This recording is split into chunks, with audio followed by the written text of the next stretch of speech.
right, Alan Bowman, 16 touchdowns this year for the Pokes down in Stillwater. Actually had his best year back in 2023, which actually kind of mirrors the team what we were had a talking good about year with Ollie Gordon. Yeah, right?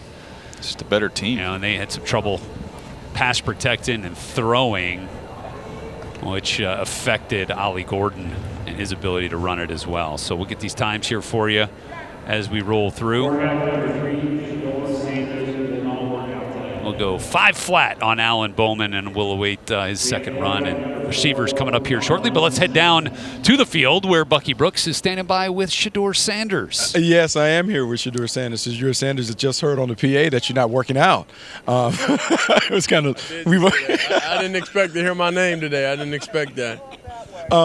Look, man, so much conversation about you. How's the pre-draft process treating you?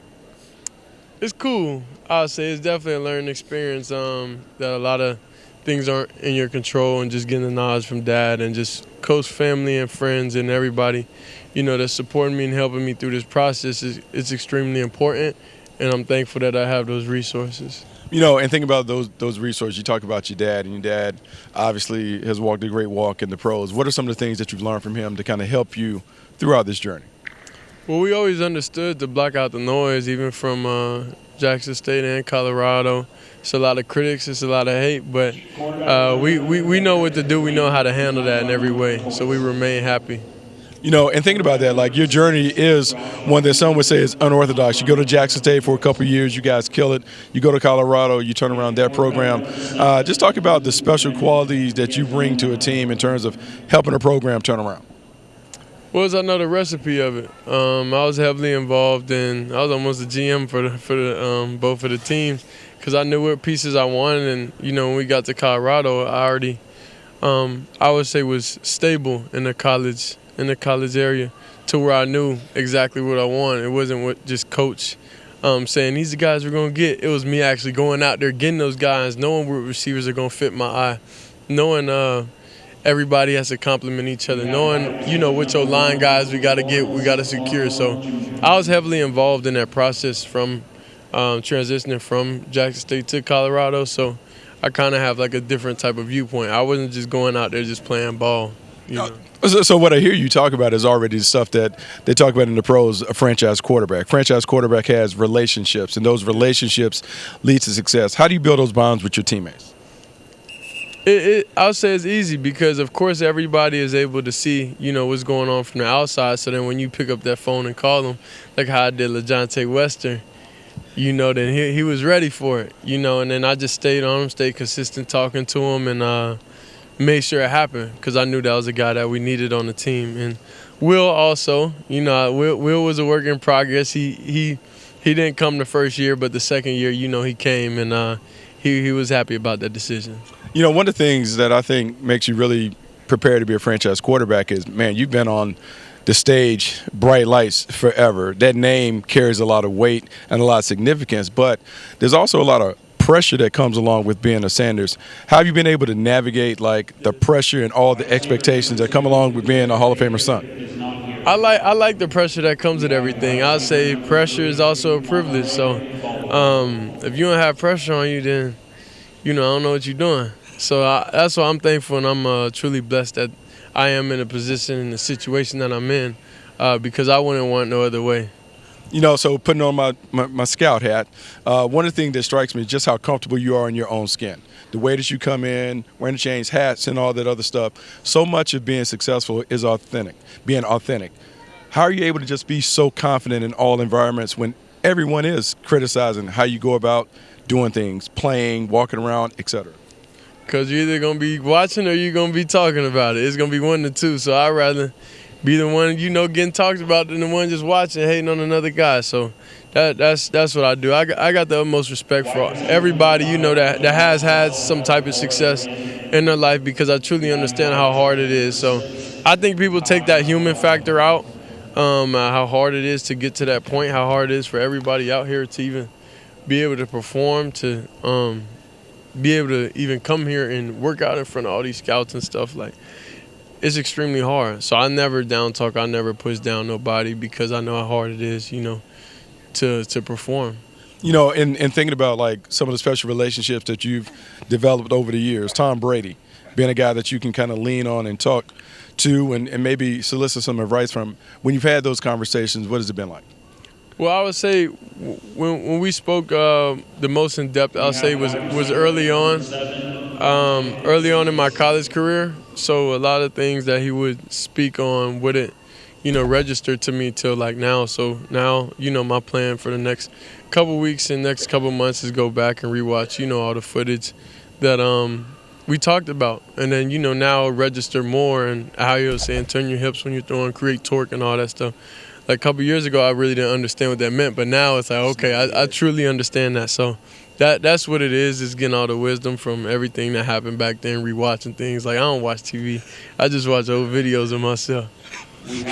So, and thinking about on the field in the game, there's been conversation about your style of play, right? Everyone's talking about, the quarterback needs to be more athletic and those things, but you're more of a throwback. You play from the pocket, you live in the pocket, you play with touch time and anticipation. Why does your style work, and why will it continue to work at the next level? I mean, it always worked in the league. Look at the history of the league. Not everybody was, big-time runners back then, back in the day. So you got the greatest quarterback ever, Tom Brady. He ain't run too much. So I feel like the best thing for me is to play from the pocket, and that's what I'm most comfortable in now. The difference is I'm able to adjust to my team. So if I need to, take different type of drops, if I need to be able to get a little bit more active, then I'm able to do that and adjust my game. So that was a lot of what we did the first year, in Colorado. I had to adjust my game to get more success, based off of what we had on the roster. So understanding like the brand that you guys first created at Jackson State, but then at Colorado, y'all always got everybody's best, right? And so as the quarterback, you're always the target. You're always the one catching all the heat. How do you handle not only those expectations, but the escalated temper, the escalated performance and things that people come at you? How do you handle that and continue to stay within yourself? Well, it's been like that from day one, so I don't expect no other way. I don't expect somebody to bring their big game to the game. So that's why I have to go to different heights when it comes to training, when it comes to preparing, and just going about everything in life, because the last name and what it means is it's a certain type of standard that you have to have. So we know, we're the target, we're everybody's Super Bowl every time we step on the field. So I'm not one that, likes to get embarrassed. So in thinking about this, one thing scouts love to do is we love to make comparisons, right? We're trying to say, like, this player is going to play like this person at the next level. But when you see yourself, who are some of the quarterbacks that you emulate, that you pattern your game after, that you can see yourself being at the next level? Yeah, it's not like you could say it's a comparison. Everybody's their own way, in their own form, in their own shape. Not everybody had to deal with as much pressure I had to deal with growing up through all everything that went on. So if you put a lot of people in a situation, Will's in, not everybody would be able to be the person I am today. So, you just got to see, how everything pans out, and I know what it's going to be. So it's just time for you guys to see. Okay, last question. One thing that people get wrong about Shedeur Sanders, like the misconception, what's one thing that we have it wrong when it comes to how we evaluate you, how we talk about you, and those things? I don't know, because truthfully, like, the opinions don't matter to me. So, I live in my own space, in my own world. So what everybody's on the outside saying, I don't know what people get wrong or anything like that. That's it. I don't know. All right. Well, I know this. I know some NFL teams are gonna get it right when they call your name on draft weekend. Yeah. Guys, back to you. Excellent work there, Bucky. Appreciate that. Appreciate Shedeur's time, giving us another glimpse into who he is as a player, as a leader, and as a potential franchise quarterback. Meanwhile, if you've been following the bottom of your screen, we have seen some fast 40-yard dashes by this wide receiver group. In fact, we got a 4-3 here, a 4-3-2 from Monterey Baldwin. That's not a joke either. When you watch him, you'll see it. I mean, he can fly. Absolutely. We'll get his I guess I'd be surprised if he ran again, but maybe he can go even faster. We'll find out. This will be Xavier Henderson, bigger wide receiver here from Cincinnati. Now, here's a guy. Now, long speed, okay? He ran 46 in the 400 in high school. That's moving. That is moving. Leading receiver the last 2 years. He's also their hardest worker, according to head coach Scott Satterfield. He'll play some special teams for you as well. Curious to see how that 400-meter run kind of translates here out of the blocks. We know he's got the long speed.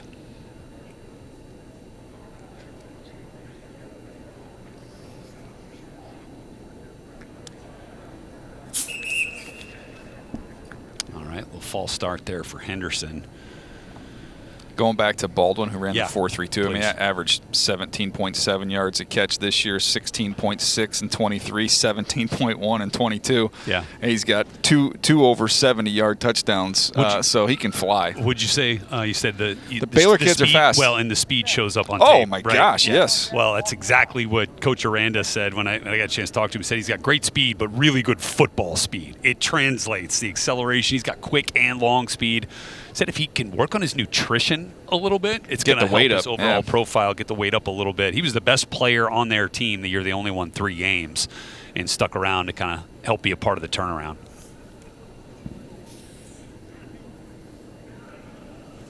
All right, Xavier Henderson getting set up.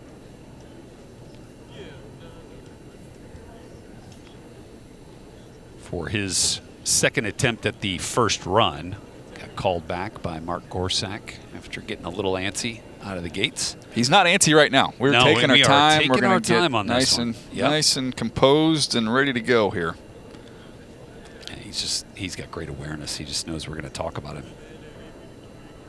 Led the team with 59 catches and 738 receiving yards this year. Go one with 3 touchdowns. Here he goes.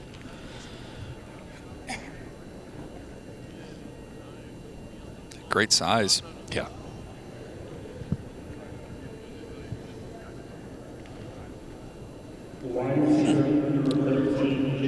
Four 7 on that first run for Xavier Henderson, which will bring. I don't think Horn's running again after he threw down a mid 4.4 at the combine. I'd be shocked. Yeah. Kobe Hudson. No. All right, Jaden Jackson is our next one up here. 15 catches this year for the Wildcats out of Kansas State. Started his career at Ole Miss before finding a home in the Little Apple. He's got great explosiveness down the field. Could use a little bit of improvement in some of the route technique. See what he can put forward here.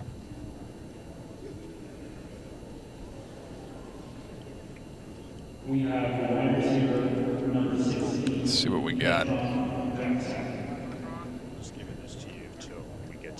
Another 4.7 there for Jackson. So the way this works, too, for you, those at home that don't know, so these numbers, you have all the scouts here. These all get sent back into their teams, and then it all gets entered into the computer. And what happens is teams will then run reports on guys that might be on their sideboard. In other words, we don't have draftable grades on these players, but they'll – if guys show up in green on their list in terms of height, weight, speed, maybe it's the jumps or what have you, and you see a bunch of guys that pop green – that the numbers these scouts you see with the stopwatches, those numbers lead to a little more work getting done on a guy like Monterey Baldwin, who we saw a minute ago. Unique running style there from Kitron Jackson, who just decided to not let that chain bounce around, just kind of keep it in the teeth. There you go. Yeah. What'd you think of the technique on that scout with the almost like you? Yeah, the one eye open. There's a lot of guys that use that technique. I would readily admit I used to make fun of that a little bit at the pro days. It's not that. It's not that. Yeah, this is not. We're not trying to shoot an. Yes. We're not trying to shoot an elk. We're not trying to shoot an elk from 300 yards. I love that. But a lot of guys do it. It's very popular. Whatever works for you. Yeah. Jacoby Jones from UCF here. Bigger receiver here, 225 pounds. Thick, yeah. It's like a running back. It does. Came into Orlando from Ohio, where he had 6 touchdowns back in 2022. It's a little 4.68 action. Yeah. Well, we don't have any 4.4s yet, but we do have a 4.3. So that's better. That's something. We'll take it. I hope he runs again. He got a chance to go under 4 threes. And I'd if love I'm to not see mistaken, wasn't Beanie Bishop the fastest player here last year? I believe so. And He who's got the one who, 4 even though he threes. wasn't drafted, had a great rookie campaign for the Steelers. Picked Sure off did. 4 balls. Played in 17 games. I mean, he was a big part of their equation on defense. So you pop here, you help yourself. No doubt. Darius Lassiter from BYU.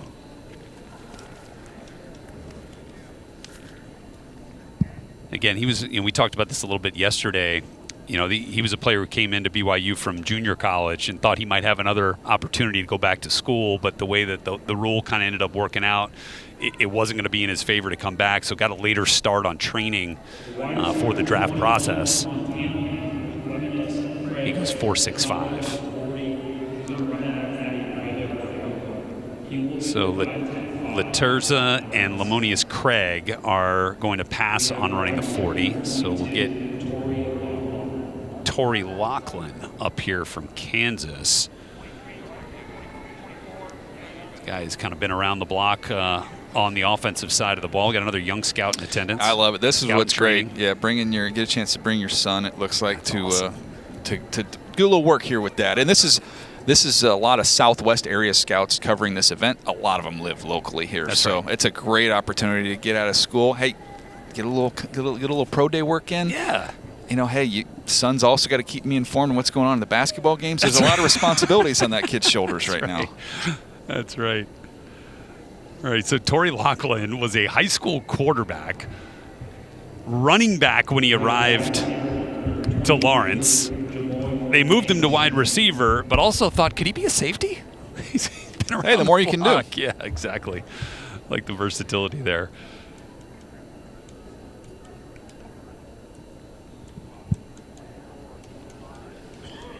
Okay, Jamoy Mays going to line up from Cincinnati. By the way, Buck always has great shoe game, but Shedeur's got him beat today. Yeah, that's a tough. Just That's a staring tough him one. down there. He's going to lose that battle.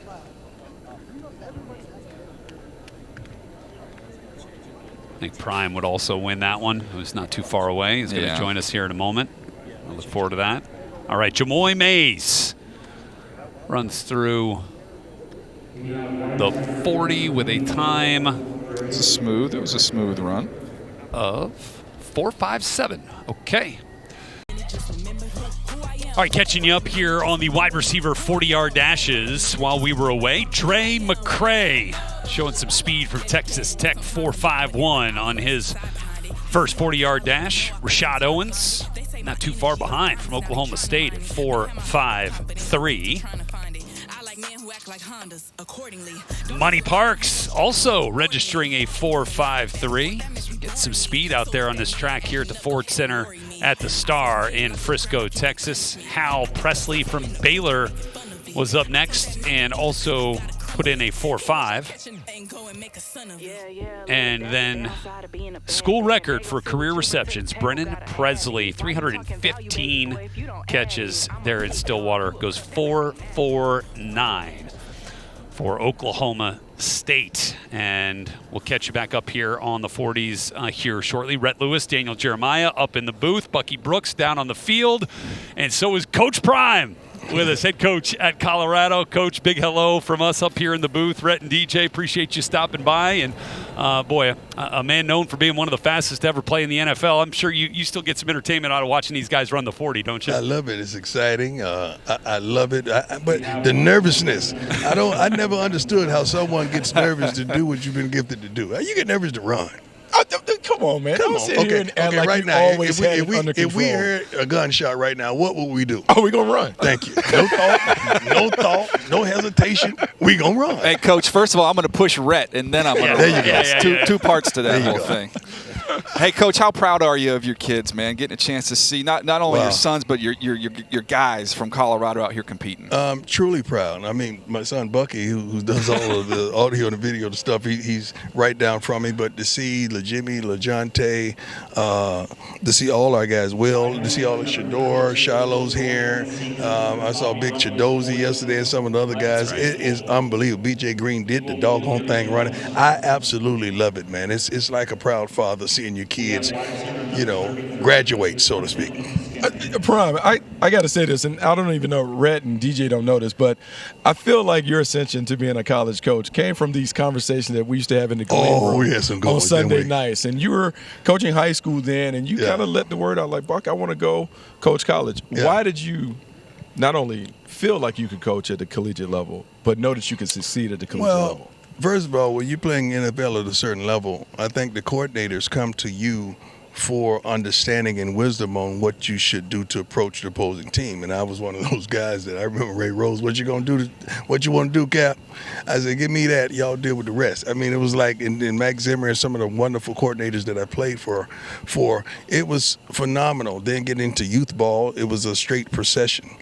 High school ball, then start saying, you know what, I'm a chill. Then the opportunity came, and I had to jump at the opportunity. Unfortunately, my kids wanted to come with that. Look, it's been great. We had some good conversations, though, didn't we? We did. I mean, I just remember coming in sometimes, as you would say, sometimes I get the bear, sometimes the bear would get you. Yeah. And so to think about the growth that you've kind of made as a head coach, going from Jackson State and then Colorado, having what some would say a tough season at Colorado, but bouncing back. What has been the key to the turnarounds? Consistency, wisdom, and understanding the plan is the plan, and do not deviate from the plan or the standard. We always knew we're going to win. It's just going to be a matter of time. I'm a darn winner, man. I'm going to win. It's just a matter of time to do so and to reveal that to everyone. And you got to get the players. You got to get the players. You got to get the dogs that's able to produce what you see in your mind. You know, so in thinking about the players, most coaches who start and build a team, they always talk about the quarterback. Right. You've had obviously the luxury of coaching your son. What makes Shedeur so special? Shedeur is a winner. Shedeur is very intelligent, very understanding. Like when we used to travel when they were kids, going to the airport and we in the Admirals Club or whatever, relaxing, we were on the board, man. I was writing defenses up on the board. And they were trying to figure out how to beat me, he and Shiloh. So we've always been a football-minded family, and we always understood what was next. We always rose to the occasion, and we always exceeded expectation, and we could handle pressure. We applied pressure. We didn't receive pressure. We applied it. But that young man, I can't wait to see where he goes. I can't wait to see what he does. I know what he's going to do, and I can't wait to see he and Shiloh at the next level. Hey, Coach Prime, you know, we're talking about evaluating, you know, guys, and you're talking about improvement and preparation, you know, over the course of a lifetime. But once they get to you at Colorado, you know, not only with yourself, but you've hired guys with big-time NFL backgrounds, right? Coach Sapp, Coach Falk, Coach Shermer. Yeah. How does that help in their development at the college level for moments like this today? Well, first of all, I had to identify who I am as a coach, who I am as a person, who I am as a man. And I'm more attracted and I vibe more with professional coaches and professional players that have been there and done that. That's not saying nothing against collegiate coaches because they are phenomenal and they have kicked our butts. But my consistency, my relationship, I'm very relational with those guys and understanding those guys that have matriculated from the professional level. That's what I want. That's what I look to hire. That's what I want these guys to learn from. I want these guys to learn from people that have been there and done that. So when they're talking with power and substance and stability and the know-how, and they know it. So when you talk, Warren Sapp talk about pass rush, Marshall Falk, and all these guys that we have, I mean, Pat and Rob, and we got a whole darn coaching summit right in the locker room, man, and I love it. Coach, you talk about scouting, and Buck and I are talking about it all the time, and your recruiting, it's a lot of similarities there. Yeah. What have you learned from your time on this side of it, you know, the playing side, then the coaching side, that's helped you in the recruiting process of identifying the right guys? You got to understand who you are and what you want. We look for smart, tough, fast, disciplined young men with character. I mean, education is very vital for me, but I don't want no dumb student. I don't want no dumb football player, because if you get a dumb student, he's going to be a dumb football player. I don't want that. So we're looking for guys with a level of intelligence, not on and off the field, the guys that want to work, or guys that in love for the game, and I want to know their why.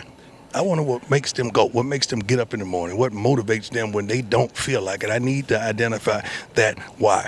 And once we come into a commonality, because everybody ain't built for us, and we ain't built for everybody, but the ones that are, I love them, but they know what they're signing up for. We practice in the morning, we work our butts off, we get off the field, we study a little more, then we go tackle those academics. So, Yeah, Coach, it's obviously it's about the work, right? It's about the production that comes from that work. And you've been through this process, right? The draft process. Right. You've kind of gone through. Now, look, it's changed a little bit, certainly. Changed a lot. Yeah, but, seeing your son, Shedeur in particular, go through it and, go through his time at the Combine, and then you start to see some of the reports come out about the interviews and about, Yeah, that was a lie. Yeah, so tell us a little bit about how, you've prepared, Shedeur to deal with that sort of thing as it follows him through the You draft mean the lies or just the interviews? What's out there? Let's take one at a time. Yeah, Let's just say the interviews. Let's do that. Shedeur's been built for this, man. I mean, we've done this. We got records. We got tape. We got factual evidence of Shedeur 10 to 12 years old. Tell me about this. Tell me about that. Well, how do you feel as a kid? We practice and we rehearse this stuff so he's well poised in front of the camera, as you just saw, as the world have seen for a multitude of years. Man that plays that position, that's built for that, and to be in front of the lights and to still continuously shine. We like to call that stuff out, though. I know who it is. You're going to make me call him out. No. Yeah, you know what team. Yeah. All right. We don't. You got to understand it. I know, but get petty. don't make me pull behind the curtain to step in that thing. No, we keep it on the high road. I'm kind of curious, to be honest. I'm kind I'll of try my curious best to myself. keep it on the high road, but I don't know the address to it. We're going to keep it on the high road. And the way we're going to stay on the high road, we're going to talk about one of your other sons, and that would be Travis Hunter. Yes. You were able to, do a great job of recruiting. You flipped him.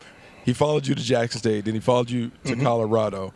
Look, he's one of the best two-way players that we've seen. The best, not one of the best. The best. The best. The best that ever did it. Let's talk a little bit about him. Like, what did you see in him and what he became? Want, desire, willingness to learn, to listen, and to work. And a guy that won't work is a guy that it won't work. I'm going to say that again. A guy that don't work, it won't work.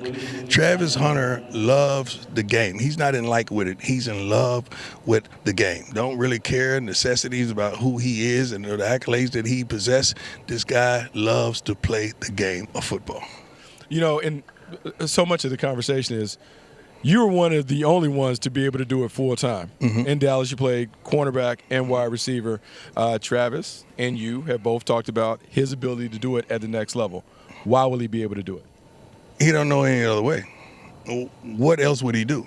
Just sit there beside the water cooler while the offense out there getting their butts kicked? And you got the best receiver probably on your team over there sitting down with the coach waiting on his turn to go back on the field. That does not make sense to me. Just because a person hadn't done this in the majority of the NFL, don't say what another man can't do.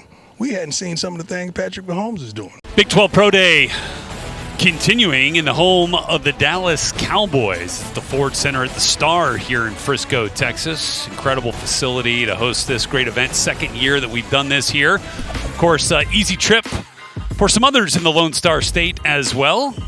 Houston Texans General Manager Nick Caserio, his Executive Director of Player Personnel, James Lipford, here as well. Nice contingent from the Texans represented on a day seeing some fast 40s from the wide receivers, and now want to check back in on the 40-yard dashes from the running backs and the tight ends. And First we'll of all, start with Micah Bernard. What you got? Nick, one of the few GMs that can pull off the joggers like that. That's right. That's right. Not many guys can pull that. 4.58. Double time for Micah Bernard. Penny Boone. His best run here was his second attempt. Ends up at 4.69. Yeah, the number that you're looking for here, if you're just looking at a 40, I'll pull it up here in a minute, but looking at most of the top running backs are in the high 4.4s. Yep. I've got it right here. It is 40-yard time of the top 10 scrimmage yard running backs in the NFL last year was 4.49, so just under 4.5 flat. That's kind of the target area. Quali Conley ran a faster second attempt. He'll go at 4.62. Just trying to check back. And it was, remember, Bashal Tootin set the mark at the Combine back in Indianapolis with a 4.32. And Ja'Cory Krosky-Merritt. That's a good number. That is a good number there. And it was his faster attempt, was his second run, 4.45. That is the fastest of the running backs. Jalen Jackson runs a 4.63 on his first attempt. which registered as his fastest. So Tootin ran a 4.32 at the combine. We had Brashard Smith run sub 4.4 as well from SMU, 4.39. But yeah, as you mentioned, high 4.4s is kind of that watermark, right? That's what you're aiming for. Doesn't mean you can't be a productive, good football player running a little bit slower than that, but that's the aiming point. We saw DJ Giddens from Kansas State run a really nice time at the combine, 4.43, I want to say, so did not end up running here. So you're seeing Trey Sanders from TCU, 4.80. And Jamal Bell, ooh. Some bright kicks. Yeah. Certainly looks fast. 4.62 on that second run will be his fastest. And again, he's wearing that wide receiver jersey, but kind of used all over the place down in Waco. So we get a look at the tight ends now. What do we have a time for tight ends, Deej? Yeah, if you're looking at tight ends, the number that you are aiming for from a 40 standpoint is 4.61. That was the top 10 in the league last year in receiving yards. That was the average. So it's turned into a speed position. Yeah, and fastest at the combine in Indy was Terrence Ferguson from Oregon, who ran 4.63. So kind of close to your number there. As Joey Belgian gets a little bit faster on that second run, was his best. We had a lot of tight ends that did not run in Indy. That's right. That's a good point. All right, Malik Carr. There we go. 4.63. He's dropped some weight now from when he was playing at Michigan State, finishing up here at Houston. Actually, Willie Fritz said as much. He'd kind of seen him around the facility preparing for this event and thought he looked really good. And that match ran a nice time. There's Jared Casey. Gets under that 5 mark at 4.97.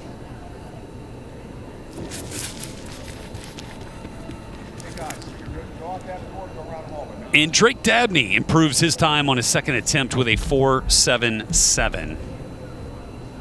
Overall, the tight end class is deep. There's a lot of guys, interesting players. And we're going to see some go way up at the top as well, right? With yeah, two of my Warren. top 7 players are tight ends. Colston Loveland in that mix.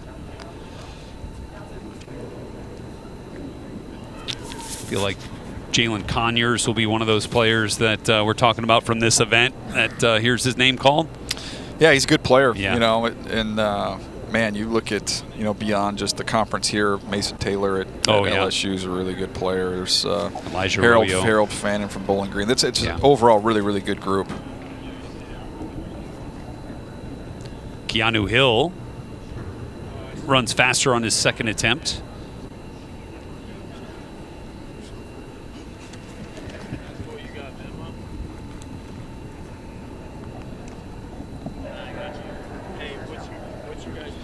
Trevor Cardell with a 4.9. We'll go with that one over the 4.91. Indeed. That's basketball speed right there, Rhett. Caleb Lohner. Come on, Lohner. 4.69. 4.69. He'll go up to the glass for you, too, if you need it. Boardman gets paid.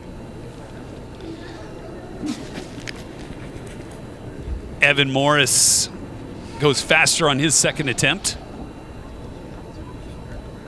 4.94.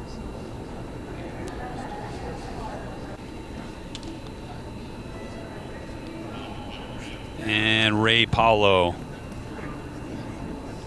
Similar times, but a bit faster on that first run.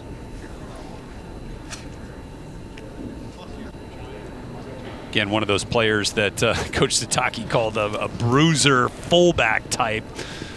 Could find a home in a camp as a H-back move tight end. Jake Schultz. Good run on the first one, 4.78. Some of these guys going to be more of the blocking variety. That's right. You don't see as much of the production. Cole Taylor. Whether they know it or not, That's some right. of them. That's right. That's right. Cole Taylor had some real production, though. 43 catches, 448 yards, 3 touchdowns. The Mountaineers, of course, coaching change up there in Morgantown. Mason Tharp faster on his first run. And then Gavin Yates.